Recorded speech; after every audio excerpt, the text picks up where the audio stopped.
Ajoyib davlatda yashaymiz o'rtoqlar. O'rischa qilib aytganda, бескрайние просторы, широкие степи, zo'r hayot. Lekin o'sha o'zbeklarda bitta illati bor ekan. Korrupsiya. Asosiy sababi shuki, hamma hayot kechiradi, tirikchilik qiladi. Bu hayot bu. Qorni ochadi, uy olgisi keladi.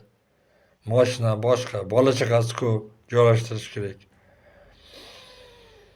Lekin tirikchilik deganda o'zbeklar poraxo'rlik, atkat, boshqasi ham qatdan pul topsa, birovni o'ldirmay albatta. O'sha tirikchilikka kiryapti. Jinoyat bo'lmay qoldi, poraxo'rlik. Oddiy narsa, biznes, ничего личного deyiladi. Bu illat bilan kurashishda osongina yo'li shu.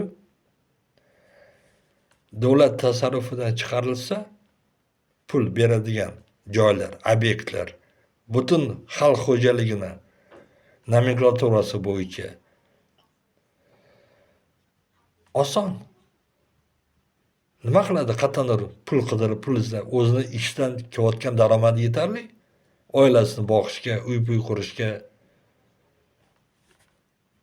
jinoyat safiga keladi, tenglashadi, poraxo'rlik o'shanda. Oson ish. Tezlashtirib, xususiylashtirish jarayonini amalga oshirish kerakki, xalq xo'jaligimizda bo'lgan barcha obyektlar asosiy pul tikkan boyga sotilsin. O'rischa qilib aytganda, zavishniy cena deydi, boshqa deydi. Yo'llari ko'p.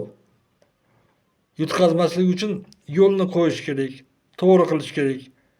Dunyoda boylarchi yiliga 5-6% foyda olsa, pul tikishga tayyor. Nahotki bizda 50, 60, 80% годовых bor daromadli idoralar, korxonalar.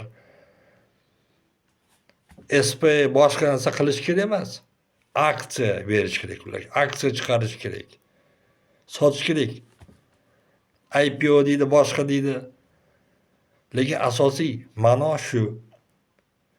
Agar xususiylashtirilsa, barcha obyektlar poraxo'rlik bo'lmaydi o'shanda. Militsiyalarga kelgan daromadlardan, militsiyalar byudjet korxonalarda byudjetda ish qilib ishlaydigan oylikxo'rlar bor-ku. O'sha oylikxo'rlarga to'lanadi ko'proq oylik ishini yaxshi bajarish uchun. Любой militsiya yoki meditsinskiy ishchi, meditsina, tibbiyot xodimi, o'qituvchi, boshqasi oyligi yaxshi bo'lsa nima qiladi pora bo'lib? Agar yaxshi odam bo'lsa, men odamlarni yomon deyotganim yo'q, odamlar yaxshi. Ular hozir shu narsaga oddiy qilib aytganda вынужден cho'nchagiga tiqishga, insof bilan shu o'yinni qilishga hamma majbur. Davlatniki hammasi, davlatniki. Nimaga davlatniki? Davlat nazoratchi. Prezident, Xudoga ming qatam shukr, Mirziyoyevni men juda ham hurmat qilaman. U nazorat qilish. Prosta hokimmi, ministrmi, boshqami ishdan olsa, nahotki uni o'rniga boshqasi kelgan unaqa qilmaydi. Bir oy, 2 oy profilaktika qilib turib, amalga oshirib, bajarib, uni ham uyi bor, uni ham mashinalari bor, uni ham bola chaqasi ko'p. Albatta u ham shu ishga qo'l uradi. Of deb. Lekin bu hayotga aylanyapti. O'zbekning ongini o'zgartirish kerak. Haqiqatan xo'jayinlarga berish kerak, boylarga berish kerak. Qilsin. Rivojlantirsin.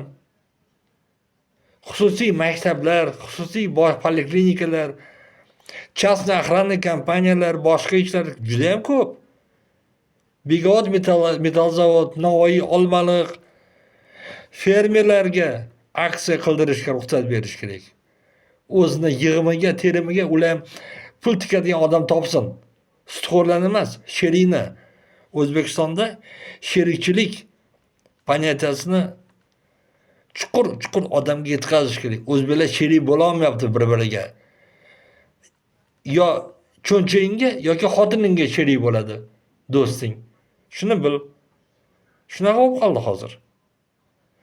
Sherikchilik bu partnyorstvo. Birga qilsak, foydalansak berilgan imkoniyatlar bilan. Ana o'shanda foyda ko'rishni hamma bilish kerak. Foyda ko'payadi, oshadi sherik ko'p bo'lsa. Aksiyadorlik jamiyat shu. Amerikani qanaqa zo'r davlat shu ko'tardi tepaga. Ular osmonda uchib yuribdi. Dunyoni xo'jayini bo'lib qoldi ular o'zicha.